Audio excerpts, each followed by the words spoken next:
Boa tarde, o meu nome é Lucas Máximo, eu sou editor-chefe da Revista de Sociologia e Política e hoje eu gostaria de conversar com vocês sobre como e por que emitir um parecer científico para uma revista científica. Para isso, nós precisamos, em primeiro lugar, entender o que são periódicos científicos, para que eles servem, qual é a sua função. Em um segundo momento, eu vou explicar para vocês como são produzidos os pareceres científicos. Como está organizada a linha de produção de um artigo científico.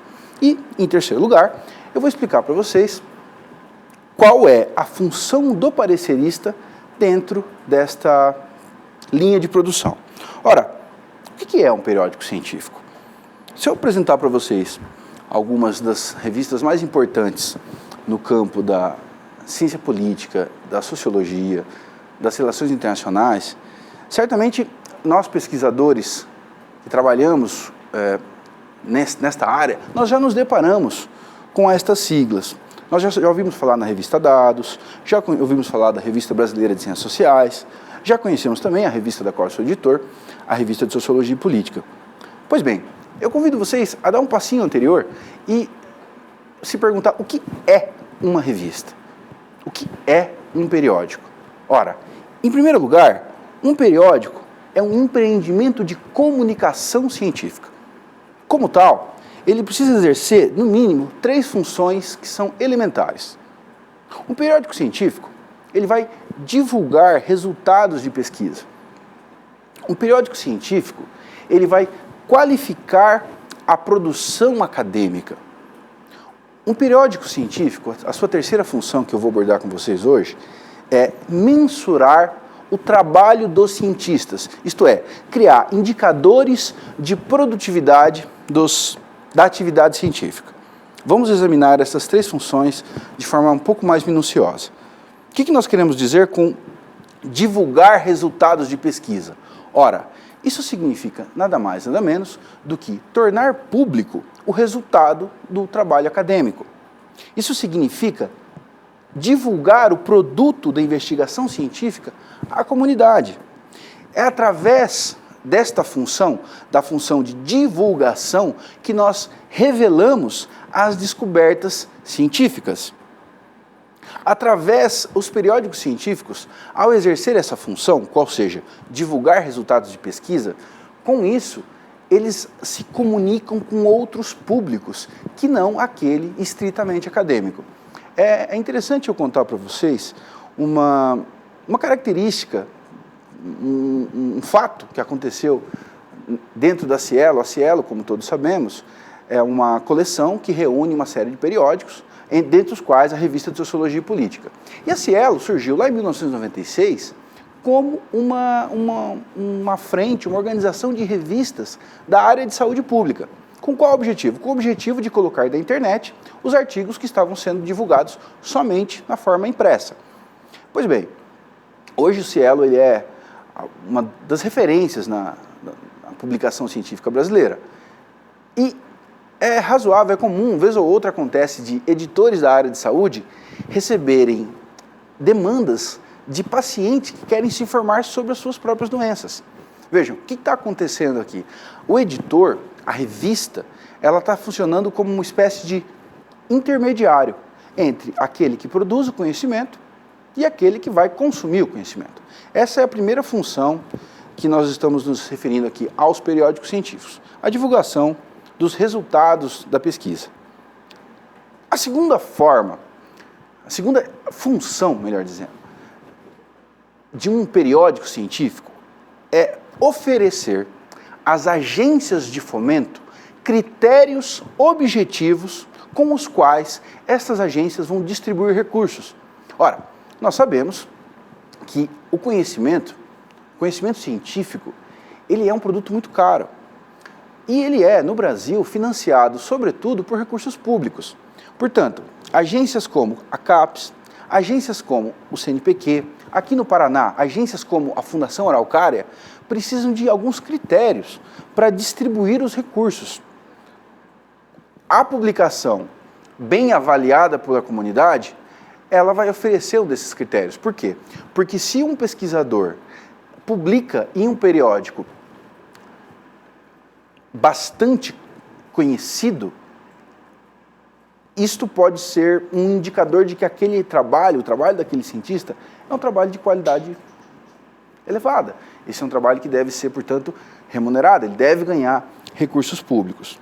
Portanto, a publicação em revistas bem avaliadas é um dos indicadores de produção, ou melhor, é um dos principais indicadores de produção no universo acadêmico.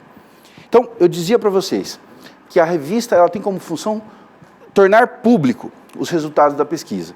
Eu dizia para vocês que a segunda função de um periódico científico é mensurar o trabalho dos cientistas.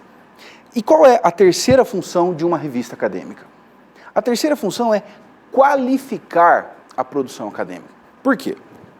Porque o periódico científico é o que vai nos explicar, é o que vai determinar o que deve ou não ser publicado. Com quais critérios um determinado artigo, um determinado conhecimento, com quais critérios ele deve vir a público? Quem vai especificar, quem vai responder essas perguntas são os editores, são os periódicos científicos, as revistas acadêmicas. Ora, afinal de contas, o que se espera encontrar em um periódico científico? Que tipo de artigo eu vou encontrar em que tipo de revista?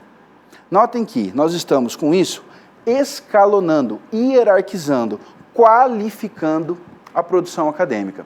O melhor exemplo que eu tenho para explicar como que um periódico exerce a função de qualificar a produção acadêmica é comparar a credibilidade de um artigo que passou por um processo de arbitragem, nós já vamos ver o que é isso, com um conteúdo que foi veiculado em uma rede social. Por que aquele conteúdo ele não possui credibilidade? Porque ele não passou pelo crivo de um processo de arbitragem. Ele não passou pela seleção de uma revista científica. Então, esta é a terceira função própria, específica dos periódicos científicos. Qualificar a produção acadêmica. Pois bem, eu dizia para vocês que os periódicos científicos, eles divulgam resultados de pesquisa, eles mensuram o trabalho dos cientistas e eles qualificam a produção acadêmica. Ora, o que distingue cada periódico? O que distingue cada periódico é a maneira como eles cumprem a sua função. Se a gente for examinar a missão, a linha, o perfil editorial dessas diferentes revistas, nós perceberemos que a Dados tem um perfil diferente da revista Novos Estudos. Nós vamos encontrar que a Lua Nova, ela como instituição, como um periódico, ela vai qualificar a produção acadêmica de uma maneira distinta do que faz a Revista Brasileira de Política Internacional. Isto é, ela vai selecionar textos diferentes. Ela está cumprindo com a sua função de uma forma diferente. Portanto, a maneira como cada periódico persegue a sua missão, os seus objetivos, é o que distingue um periódico científico.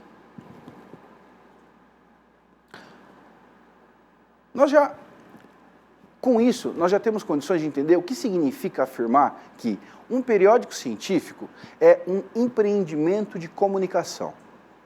Agora, nós devemos examinar como eles são produzidos. Como se faz um periódico científico? Ou ainda, como está organizada a linha de produção de um artigo científico? Esse processo é o que nós vamos examinar a partir desse momento. Nós podemos ver aqui que nós temos, em primeira ponta do processo, os pesquisadores, aqueles que produzem o conhecimento científico. Ao final, nós temos o público. Aqui está o leitor. O leitor é o indivíduo que vai receber esse conhecimento, não é verdade? Então, nós temos aqui, entre pesquisadores e autores, nós temos 3 agentes. Nós temos editores, pareceristas e revisores. Vamos examinar agora como que eles interagem, como que se dá cada parte deste processo de produção de um artigo científico. A primeira parte desse processo está no processo de submissão. Ora, o que é a submissão? A submissão, ela envolve basicamente editores e autores. Em que momento que um pesquisador se transforma em um autor? Para isso, basicamente, nós temos o seguinte processo.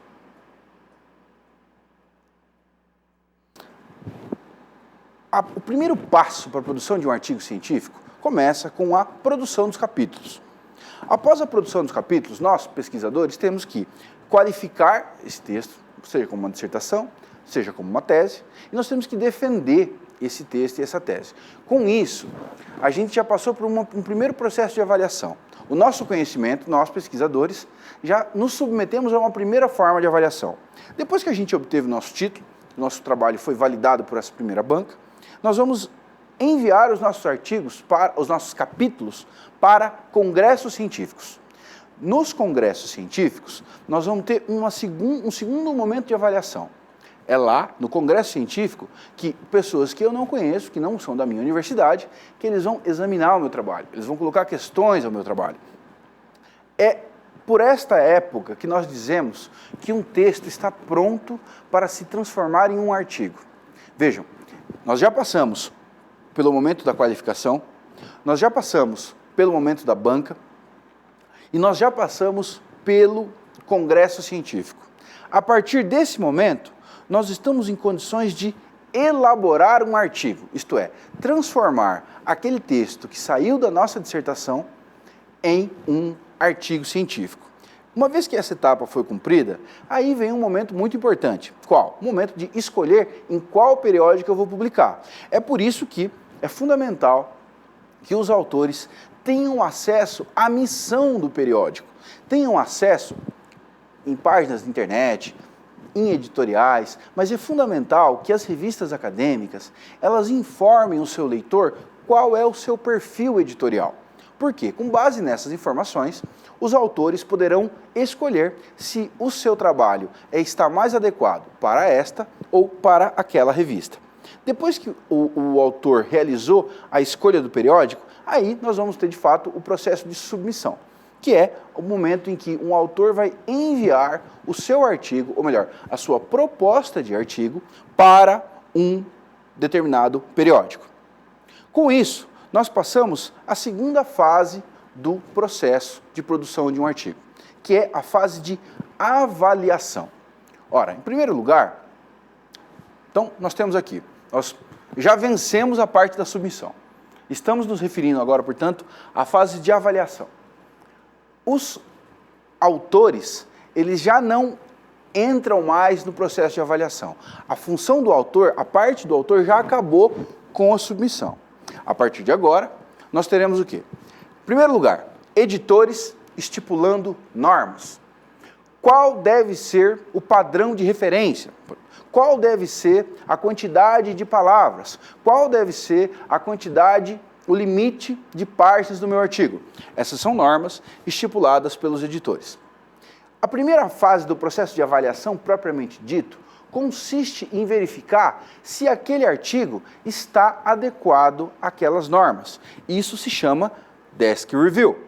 Desk Review, portanto, é quando eu, editor, recebo a proposta de artigo e eu vou analisar se ela está de acordo com as normas da minha revista.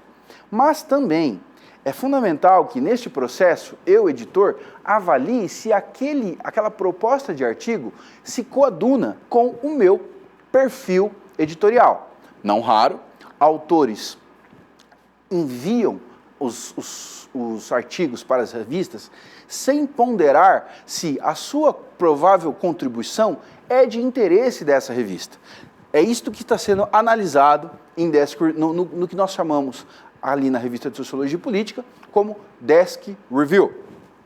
Pois bem, após a designação, após a fase de Desk Review, sim, esse texto está de acordo com o perfil editorial, sim, esse texto ele cumpre com as normas estipuladas para o processo de submissão. A partir de então entra a fase de designação dos pareceristas, isto é, eu vou escolher um especialista naquele assunto que possa me dizer, possa informar ao editor se aquele texto ele é um texto de qualidade, se vale a pena a gente publicar isso. Após a designação dos pareceristas, portanto, somente aí entra em jogo isso que talvez nem todo mundo saiba o que é, mas é o chamado Double Blind Review. Ora, o que é o Double Blind Review? Ou ainda, a revisão duplo cega. Por que ela se chama revisão duplo cega? Porque avaliadores não sabem quem são os autores e os autores também não sabem quem são os revisores. Quem exerce, quem gerencia esse processo é o editor científico. Portanto, o trabalho do editor científico consiste, nessa fase do processo, em suprimir as informações de autoria. Notem como é importante que as normas tenham sido observadas. Por quê? Se lá no meio do texto o autor se identifica, ele está comprometendo o anonimato do processo de avaliação. Ok? Então eu já designei os pareceristas, eu convidei os pareceristas, eles aceitaram o meu convite, eu, editor, e eles vão fazer o quê? Eles vão avaliar o artigo. É fundamental que o processo de avaliação seja todo ele devidamente documentado. Por qual motivo? Porque nós sabemos que um texto de cerca de 30 páginas, ele não pode ser corretamente avaliado por 2 pareceristas em uma semana. Isto é muito improvável que aconteça com qualidade. Aliás, é fundamental lembrar disso. Na sociologia política, mas não apenas, no sistema de Double Blind Review, via de regra, se utilizam pelo menos 2 pareceres. Se houver um desacordo, um dissenso entre o parecerista 1 e o parecerista 2, aí eu vou recorrer a um terceiro parecerista, a uma terceira opinião, uma terceira avaliação. Né? Pois bem, todo esse processo ele tem que ser devidamente documentado. Isto é, eu preciso saber quando que o artigo entrou, quando que o artigo foi avaliado, quando que o artigo foi aprovado. É através do controle do tempo que nós podemos verificar se o processo de avaliação está sendo feito corretamente. A terceira fase, então veja, nós já passamos pela fase de submissão, nós já passamos pela fase de avaliação e esse artigo foi aprovado. Nós recebemos 2 pareceres positivos. O que acontece agora? Vejam, nós não estamos falando mais com autores, não estamos falando mais com os pareceristas. No processo de normalização, quem trabalha são editores e pareceristas. Por quê? Porque aí nós vamos fazer uma última checagem das normas. Notem, o autor do artigo, ele já submeteu, ele já recebeu 2 pareceres, esses pareceres fizeram críticas, fizeram observações, fizeram comentários. O que o autor deve fazer? O autor deve reescrever, reapresentar uma versão revisada deste artigo. E é esta versão revisada que será publicada. Portanto, esta versão revisada, ela tem que passar por um outro processo de adaptação às normas. Por quê? Porque uma revista, para ser bem avaliada pela comunidade, ela tem que ser muito rigorosa com as suas normas. Eu não posso informar na minha página da internet que eu adoto um determinado estilo de referência bibliográfica e o meu artigo apresentar outra. Isso denota o quê? Denota uma fraqueza do processo de revisão. Isso acontece após a fase de avaliação. É também após o momento da avaliação que nós, editores, vamos montar os fascículos. Isso significa colocar em um mesmo fascículo textos que tenham uma mesma semelhança, que possam ter o mesmo diálogo, ou, por outra, no caso da sociologia política, a gente pode adotar como critério a ordem de chegada da versão revisada. Isso também é bastante comum entre alguns periódicos. Enfim, trata-se de montar os fascículos para que eles cheguem ao público. A última fase do processo de normalização é o que a gente chama de diagramação ou marcação em XML.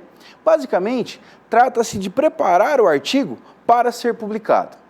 Hoje em dia, existem 2 formas elementares com as quais eu torno público um artigo científico.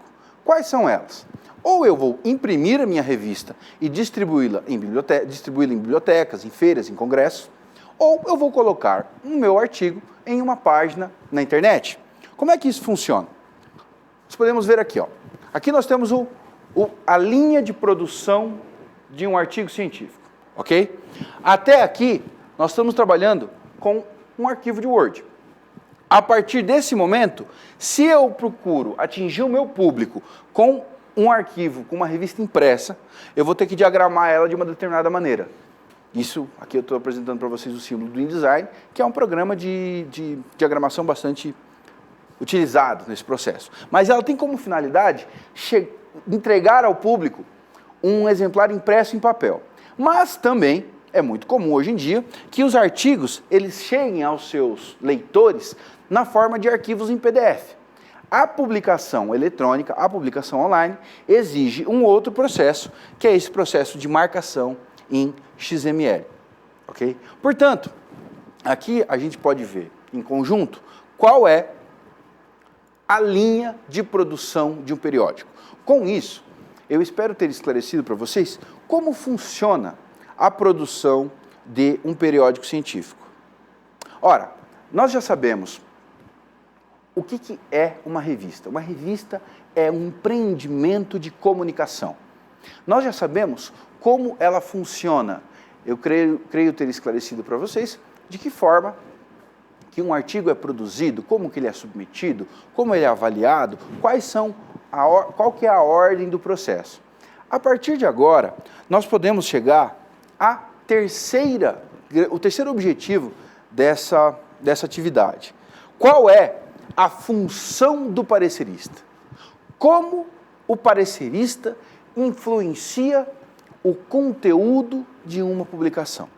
Essa é o terceiro momento da nossa apresentação, e eu gostaria, nesse momento, de me amparar em um artigo que foi publicado pelo professor Brian Lucey, lá no blog do jornal The Guardian. O jornal The Guardian, uma publicação inglesa, ele possui uma seção específica para repercutir notícias do mundo acadêmico.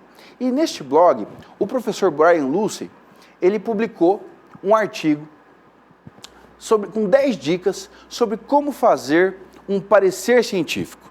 Eu estou me utilizando aqui nesta apresentação da versão que foi traduzida desse artigo, foi traduzida do inglês para o português pelo professor Renato Pericinoto no boletim da Associação Brasileira de Ciência Política, em outubro e novembro de 2013. Bom, a primeira dica que o professor Brian Lucey está nos fornecendo é: seja profissional. Nós estamos falando do quê? Da revisão por pares. Uma atividade que ela é central no trabalho acadêmico. O que o professor Brian Lucey nos indica? Essa atividade, a produção, a emissão de pareceres, ela revela, ao mesmo tempo, que você é parte da academia e está disposto a engajar-se nela, nas interações que fazem a profissão funcionar. Dar pareceres é uma maneira excelente de se manter atualizado com a literatura e melhorar a sua própria escrita. Em segundo lugar, seja agradável. É preciso ponderar que a escrita também é um ato de fala. E nós não devemos... O que diz o professor Brian Lucey? Não diga coisas num parecer que você não diria pessoalmente numa apresentação ou no bar depois de uma conferência. Portanto, é fundamental que a emissão de pareceres ela se paute por alguns critérios mínimos de cordialidade. Qual que é a terceira dica que o professor Brian Lucey está nos dando para a emissão dos pareceres? Eu, parecerista, eu preciso me informar sobre como proceder. Olhem o que informa. Eu preciso ter orientações específicas sobre como eu devo avaliar aquele artigo. O que diz o professor Brian Lucey? Quando você recebe um e-mail convidando-o a dar um parecer sobre um artigo, a maioria dos periódicos fornece um link através do qual você pode aceitar ou rejeitar esse convite. Não responda ao editor com longas justificativas sobre como você adoraria colaborar, mas o seu gato deu cria e você tem um artigo para escrever, além de uma aula para dar e de qualquer maneira não seria o professor fulano de tal melhor? Clique no link. Você será informado sobre o prazo. É provável também que você receba instruções específicas. Siga-as. Notem, aqui nós estamos apresentando a situação de um periódico britânico. Infelizmente, nem todas as revistas brasileiras já utilizam plataformas para o gerenciamento online das submissões. Mas isto está em curso e todas as revistas da coleção Cielo devem, até o final de 2015, utilizar algum software, algum dispositivo para fazer o gerenciamento online das submissões. Portanto, a realidade que o professor Brian Lucey nos apresenta aqui está um pouco mais próximo da nossa aqui no Brasil. Mas o ponto central é esse. Eu, parecerista, eu preciso ser informado pelo editor sobre como proceder uma avaliação.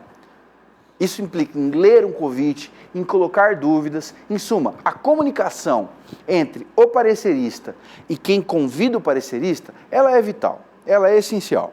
Aqui eu estou apresentando para vocês, uma tabelinha que é utilizada na avaliação dos artigos submetidos para a revista de Sociologia e Política. Isso aqui trata-se de uma imagem do software Scholar One, que é o software que nós utilizamos na Sociologia e Política. Notem que aqui nós temos instruções, temos o parecerista, ele pode avaliar por uma gradação, qual que é, em que medida que aquele artigo cumpre com aquele critério de avaliação. Em suma, é fundamental que o parecerista seja bem informado e instruído pelo editor ou por aquele que o convida a emitir um parecer.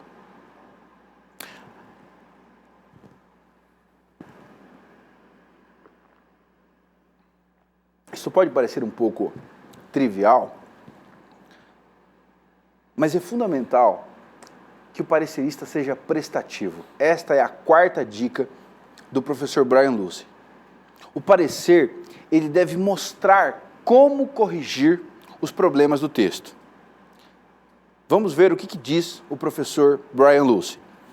Sugira ao autor como superar os problemas que você identificou. A coisa mais fácil do mundo é encontrar defeitos em algo. Muito mais difícil é sugerir maneiras de resolvê-los. Um parecer é mais do que uma sugestão para revisar, rejeitar ou aceitar. Um parecer deve ser significativo. Ele deve mostrar ao autor o que não está tão bom assim. Ele deve mostrar ao autor o que, segundo sua visão, pode ser melhorado. Se for muito curto, o autor provavelmente não vai acatar as sugestões. Aqui eu faço um adendo à observação do professor Brian Lucey. Se o parecer for muito longo, provavelmente o autor não terá condições de realizar todas as correções. Então, em suma, é fundamental que você parecerista, tenha uma postura de tentar aperfeiçoar aquele trabalho. Vejamos o que é a quinta dica do professor Brian Lucey. Seja científico. Parecerista não é revisor ortográfico. Como vimos no momento anterior, eu dizia para vocês que existe uma função própria que é a função do revisor. O parecerista, ele não deve se concentrar somente nisso. Diz o professor Brian Lucey: não ocupe seu parecer com questões tipográficas ou editoriais. Se o artigo estiver repleto de erros, informe ao editor e dê exemplos. Mas concentre-se antes em mostrar o valor agregado do conhecimento científico e não tanto em apontar faltas de vírgulas, etc. Lembre-se que, no final das contas, o que importa são as questões substantivas e não de estilo, a menos que o estilo esteja de fato atrapalhando. Uma das reclamações mais frequentes entre autores de periódicos diz respeito ao tempo de publicação. Hoje em dia, 2015, nós estamos em fevereiro, uma publicação de alto nível vai levar cerca de 90 dias para emitir um parecer, emitir 2 pareceres, e vai levar cerca de 1 ano para publicar um artigo. É mais ou menos 1 ano o tempo que ocorre entre a submissão e a publicação de um artigo. Ora, grande parte desse tempo deve-se à tramitação que ocorre entre pareceristas e editores. Eu dizia há pouco que o processo de avaliação ele tem que ser estritamente documentado.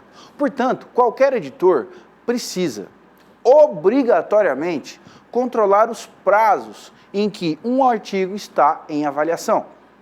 Portanto, você, quando for chamado para ser um parecerista, você deve ter se informado acerca do tempo disponível para a realização dele. O que o professor está sugerindo é que a gente cumpra o prazo que foi acordado. Diz ele, não faz sentido reclamar sobre quão lento é o processo de publicação se você é parte do problema. Quando você aceita avaliar um artigo dentro do prazo fixado pelo editor, a menos que haja realmente uma boa razão, então você deve obedecer esse prazo. Prazos são bons, cumpra-os. A 7ª ponderação que nos traz o professor Brian Lucey é sobre ser realista ao elaborar um parecer. O parecerista, ele deve fazer correções que são possíveis. Do contrário, elas serão, sim, ignoradas pelo editor. Não faz sentido eu apresentar uma bateria de questões que não podem ser resolvidas por aquele artigo. Às vezes, passa-se por cima das considerações do parecerista porque as exigências dele foram excessivas para o artigo em questão. Os dados podem não estar disponíveis, o paradigma teórico sugerido pode não ser adequado. Talvez essas sejam boas sugestões para outro artigo, mas cada artigo é, ou deveria ser, formado por uma ideia principal. E nós, editores, esperamos que os pareceristas avaliem esta ideia, este artigo, e não avaliar o artigo por aquilo que ele não fez ou por aquilo que ele não se propôs a fazer. A 8ª dica sugerida pelo professor Brian Lucey diz respeito a usar a empatia. Diz ele, pense no melhor parecer que você recebeu quanto às contribuições para um artigo seu. Em seguida, pense no pior. Que tipo você prefere receber normalmente? Coloque-se, então, no lugar do autor cujo artigo você está revisando. Em que lugar dessa escala o seu parecer se situaria? O que vai e volta. Portanto, assegurar o caráter científico do seu parecer, que ele seja prestativo e cortês, é uma boa ideia. Afinal de contas, não sabemos quando que você também não estará na posição de autor. Todo parecerista é um autor. Basta que o periódico o trate com respeito, com seriedade e com profissionalismo. Portanto, espere que amanhã depois você parecerista, também receberá pareceres dessa mesma revista. Eis porque é fundamental se valer da empatia. A 9ª observação do professor Brian Lucey diz respeito a ser aberto. Isso também pode parecer um truísmo no mundo acadêmico, mas infelizmente não é. Infelizmente, isso precisa ser devidamente demarcado. O que diz o nosso colaborador? A menos que seja um parecer para um periódico incrivelmente especializado, especialistas e generalistas são ambos importantes. Editores, especialmente aqueles de interesse geral, vão tentar conseguir avaliadores generalistas e especialistas. Dizer não é a minha área raramente é uma desculpa aceitável, especialmente se você recentemente publicou um artigo estreitamente relacionado ao tema. Podemos, nós, editores, procurar um generalista, um especialista no assunto, alguém que foi criticado no artigo. Se pedimos um parecer a você, então assuma que você tem um papel válido e útil a desempenhar na avaliação daquele artigo.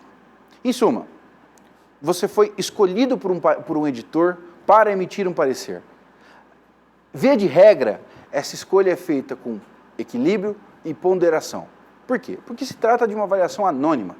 Há quem diga que os editores, eles desejam prejudicar um determinado campo de produção escolhendo pareceristas. Ora, isso não faz sentido. Por quê? Por que eu vou me dar todo o trabalho de organizar um processo de avaliação e causar algum dano, algum leso, algum dolo àquele autor no momento de atribuir o parecerista? Se o artigo não convém à minha revista, ele é barrado em desk review. Se o artigo, por outro lado, foi designado para o processo de arbitragem, isso significa que eu preciso escolher o melhor parecerista possível, porque eu tenho interesse naquele artigo. Eu estou mobilizando 2, 3, não raro, 4 pareceristas, isso acontece, para quê? Com o fito de aperfeiçoar aquele artigo.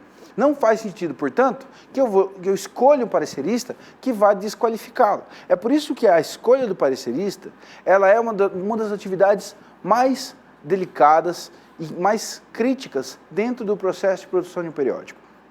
Se você foi convidado para emitir um parecer, pondere sobre isso, pense sobre isso.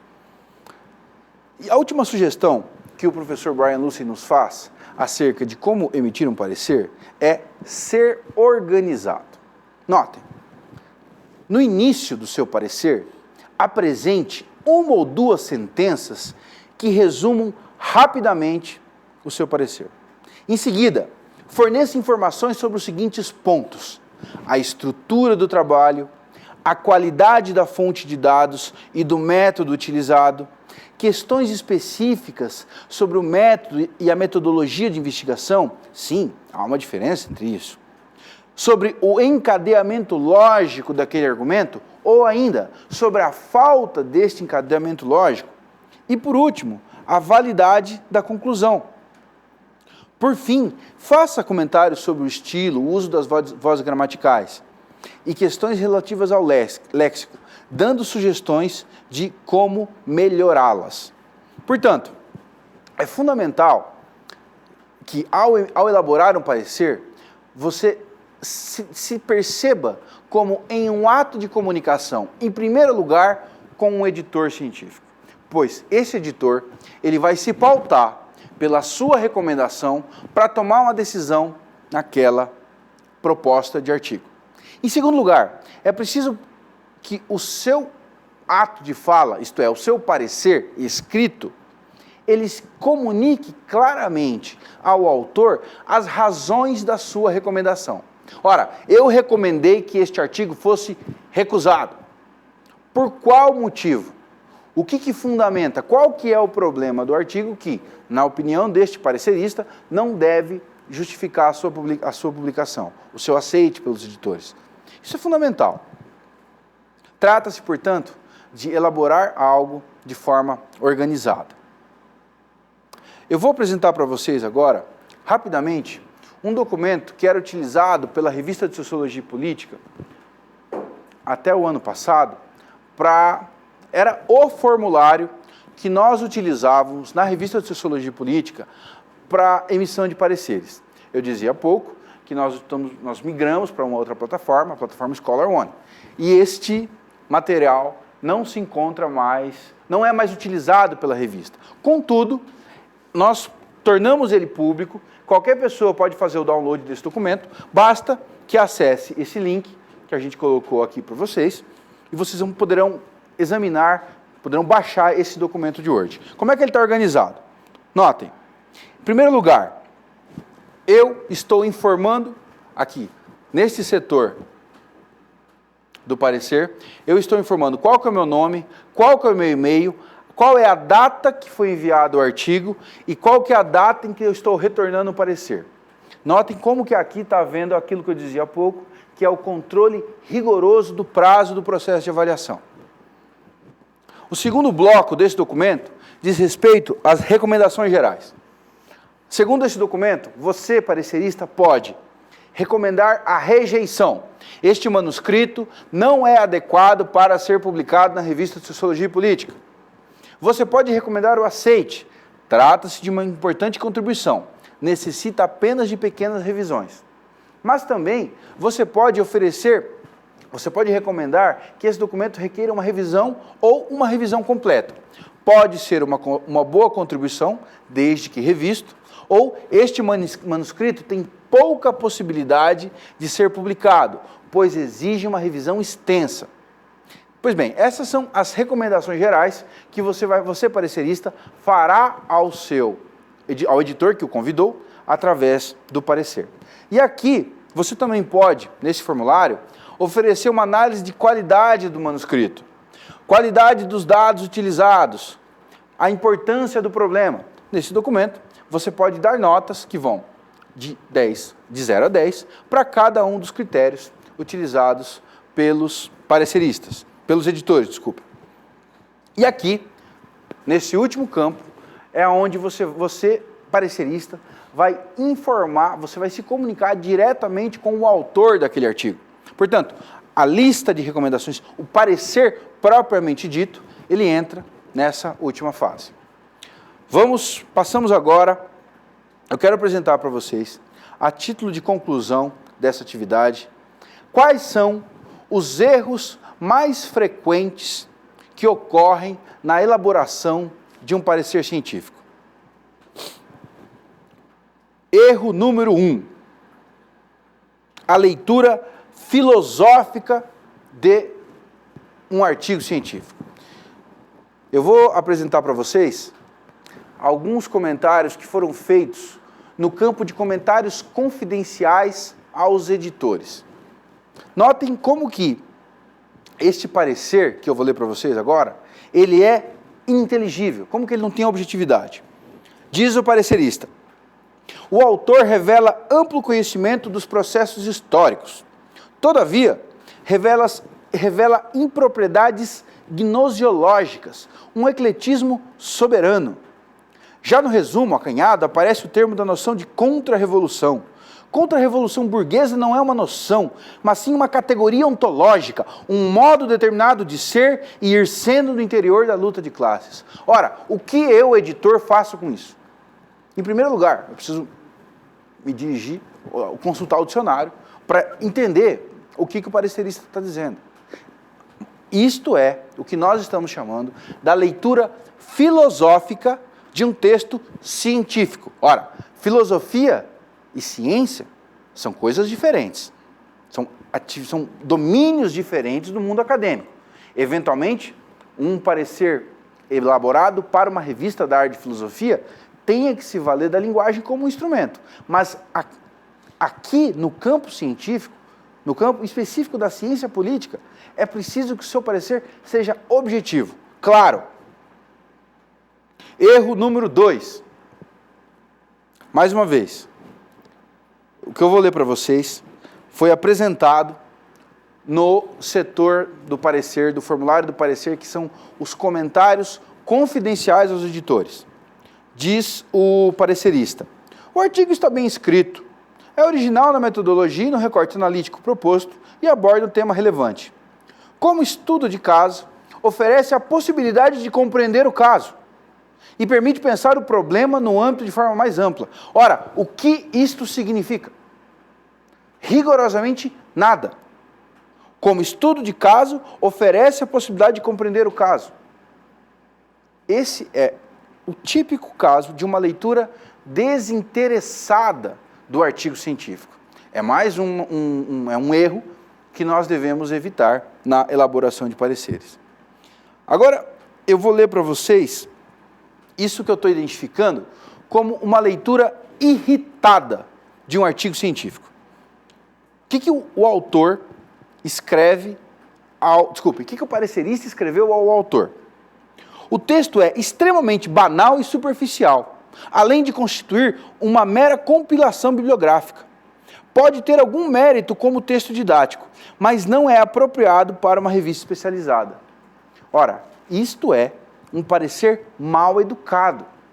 Não é necessário desferir grosserias contra o autor ao elaborar uma avaliação. Pelo contrário, eu, editor, não tenho, por uma questão de respeito cordialidade e civilidade, não tenho condições de enviar um parecer dessa natureza a um autor de um artigo. Agora eu vou apresentar para vocês o que eu venho chamando de uma leitura despeitada do artigo. É quando o parecerista desejava ter escrito um outro artigo com aqueles dados. Eu creio não ser possível identificar aqui, mas o que eu fiz nessa apresentação foi copiar e colar exatamente o texto do parecer. Isso em espaço simples são 8 laudas. Como que um autor vai responder a um artigo a um parecer, como que ele vai atender às observações de um parecer de 8 laudas? Então, eu dizia, o parecer não pode ser muito curto, mas ele também não pode ser muito longo. Por quê? Isto revela que o parecerista gostaria de ser ele o autor daquele texto. Ele gostaria de ser ele que estaria escrevendo aquele artigo com aqueles dados. É, portanto, uma leitura despeitada desse artigo. Por último, com que eu espero encerrar essa atividade que nós estamos fazendo acerca do treinamento, de como elaborar um parecer. É fundamental que os pareceristas tenham um zelo, não só os pareceristas, os editores também, mas os pareceristas precisam ter um certo cuidado com a questão do anonimato. Às vezes, o autor, o parecerista, ele faz uma série de comentários no texto e recomenda que se observe o documento em anexo. Aí, quando a gente vai abrir o documento em anexo, o que está escrito aqui? Ó? Fonte, pois há correntes que... O parecerista está dialogando com o autor. Vejam, isso aqui é um doc de Word, um balãozinho, e aqui está aparecendo o nome do parecerista. Esse tipo de erro é muito comum para quem está começando a trabalhar com a seção de comentários do Word, só que a gente deve evitar eles, porque eu vou ter que reescrever todos os balãozinhos do meu Word para que o autor não tenha acesso a esses comentários. Bom, eu espero que estas 10 dicas do professor Brian Lucy, e eu espero que estes 5 apontamentos, esses 5 erros apontados por um editor que tem alguma experiência na função, eles ajudem vocês a elaborar bons pareceres, e é com isso que nós encerramos essa atividade. Obrigado pela atenção.